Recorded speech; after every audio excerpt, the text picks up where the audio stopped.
les personnes de la ville de Locronan qui, depuis des siècles, maintiennent cette tradition, cette procession, avec beaucoup de soins, avec une énorme attention aux détails.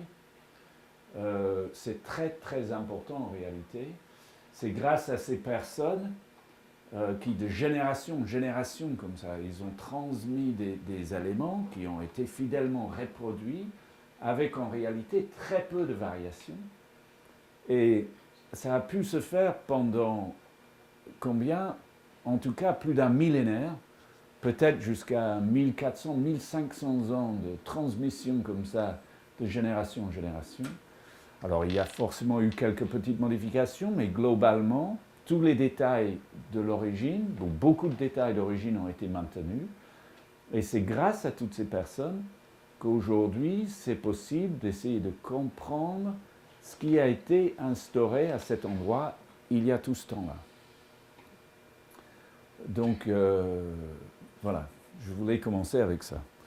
Alors, pour présenter la Troménie de Locronan, je vais partir de l'idée qu'il y a des gens dans la salle qui ne la connaissent pas du tout. Il y en a peut-être sûrement ici qui la connaissent très bien, mais bon.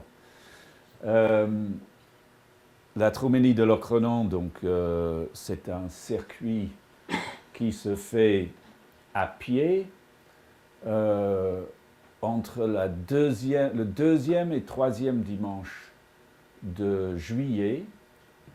Et il y a une Troménie chaque année, qu'on appelle la petite, mais la vraie Troménie, la grande, a lieu tous les 6 ans. C'est une régularité un peu particulière, comme des élections municipales.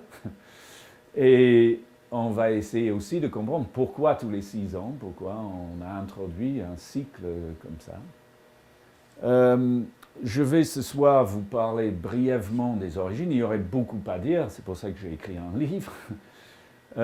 Mais dans la conférence, ce que je voudrais essayer de faire ce soir, c'est de vous démontrer clairement qu'il y a des informations qui ont été encodées dans cette procession et que ces informations sont d'une portée très importante et ils mettent en question notre vision de l'histoire. Donc ce que je vais vous présenter ce soir, c'est assez révolutionnaire, on va dire ça comme ça. Ici, on a une image de Saint Ronan, qui est le fondateur, on dit, de la Troménie de Locronan. On y reviendra. Et on le voit ici avec son... Ah, comment ça s'appelle? Sceptre. Voilà. Qui vient pointer l'emplacement sur la carte où se trouve Locronan. Alors, d'abord, je vais juste positionner très brièvement la Bretagne. Vous arrivez à voir, ça va? Voilà. Donc, nous sommes ici. Et vous voyez que ici, c'est avant 56 avant Jésus-Christ. Donc, avant l'arrivée des Romains qui sont arrivés ici, avec Jules César, vers moins 56.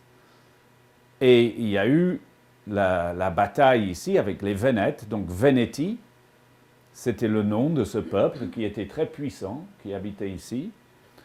Mais en réalité, on ne connaît pas grand-chose de ce peuple. Pourquoi? Parce que c'était des Gaulois, ils étaient dans un fonctionnement sous l'égide d'un roi et des druides, et tout était oral. Je vais vous parler principalement de la Troménie et de son tracé. Alors, Locronan déjà, et j'y reviendrai, est un lieu particulier. Vous voyez, ça c'est la carte géologique de la Bretagne. Et si on y regarde un peu, on peut presque y voir un dragon.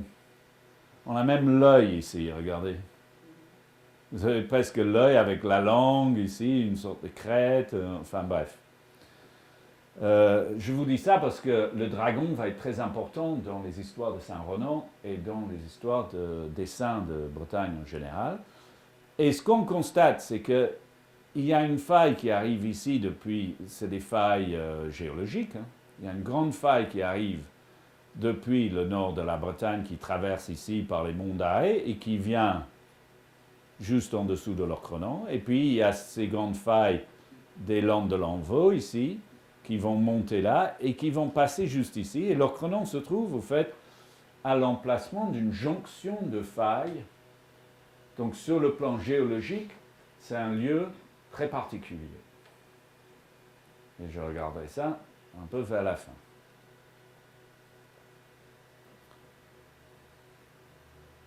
Alors, Loch Ronan, on dit globalement, normalement, c'est Loch Ronan, c'est le lieu de Ronan.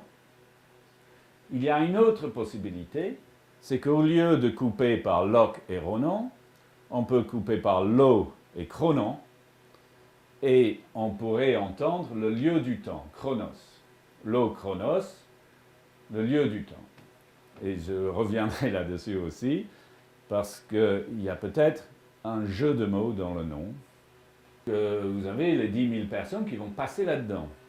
Ensuite, ils traversent la route. Là, ils vont en face et ils descendent. Et après, le chemin, il est un peu plus conséquent. À partir de là, il va y avoir une longue descente. Au fait, là, c'est tout en descente. Ici, on est sur la hauteur. Il y a une longue descente parmi les arbres. Tout le monde débouche là-dedans, enfin sort de ça, traverse la route et s'enfonce dans ce petit chemin-là.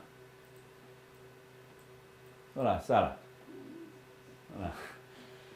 Donc il faut penser qu'il y a des gens avec des bannières, il y a des gens qui portent des saints, la Vierge et différents saints sur des supports, 4 personnes qui vont porter. Voilà. Et beaucoup sont entièrement en costume traditionnel. Donc espérons qu'on aura un peu de temps sec avant la grande Troménie. Donc ça descend par là. Et puis ça va descendre tout le long de ce chemin. On arrive à un angle là. Le chemin tourne ici et on arrive à la station 4, ici, où là, il y a une croix. Je vous montrerai un peu plus tard.